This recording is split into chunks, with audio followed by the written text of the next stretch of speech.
Unit 17, Striped Skunk. Because her eyesight is poor, and because I was downwind and standing as still as I could bear in the mosquito-thick morning at the edge of the woods, I was insubstantial as a spirit to her. What was substantial and consequential was the quick cricket in the leaf meal.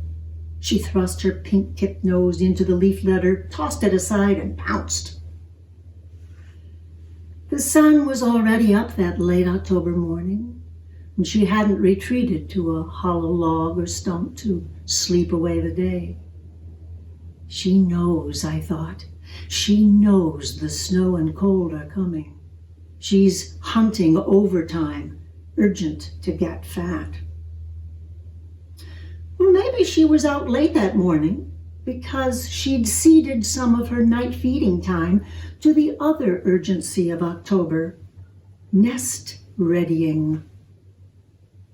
All the rest of the year she beds in the hubbub above ground, but in the cold, spare season, her survival sense forces her to go deeper. During that autumn night, she might have been scraping together leaves and grass, pushing them ahead of her down a woodchuck hole, then deftly making her bed. No matter if the chuck was there, gentle as she is, she happily shares the den with him.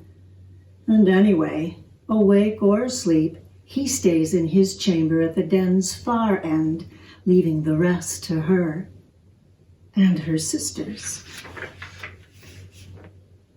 A quiet soul, she prefers to make her way through the world alone or with her kits. But when winter begins nipping at her shoulder, she compromises. She may have scraped, pushed, and shaped a full bushel of leaves and grass into a nest precisely to her liking. But come late November, she might leave that perfect bed empty and join 3 or 5 or 9 other females in the nest one of them has made. What matters is not whose nest, but togetherness. By now, Advent's center, the skunks that find themselves denned together are curled into a single ball of black fur, white stripes undulating through it. Most nights, they rouse for a few minutes. A couple may go to the entrance hole and, if it's not sealed up with snow, poke pink noses out into the sharp air. But soon, they're all reballed, drifting up and down the ladder of sleep. Fat skunks can stay on the upper rungs of that ladder.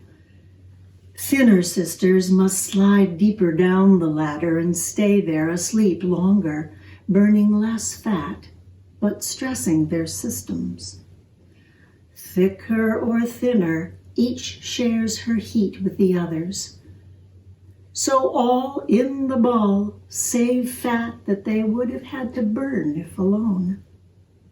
Fat is the only food each one has underground, tucked into the huddle. What she has goes further, and not only to sustain her single life, the several new lives she wants to make when winter ends can only take hold and grow in her if she has enough of herself left. So, solitary the rest of the year, here she folds herself into others. 90 days, 100, winter howls on. As the body of each one shrinks, they wrap the ball of their slighter selves tighter and lean into the warmth that, together, they are.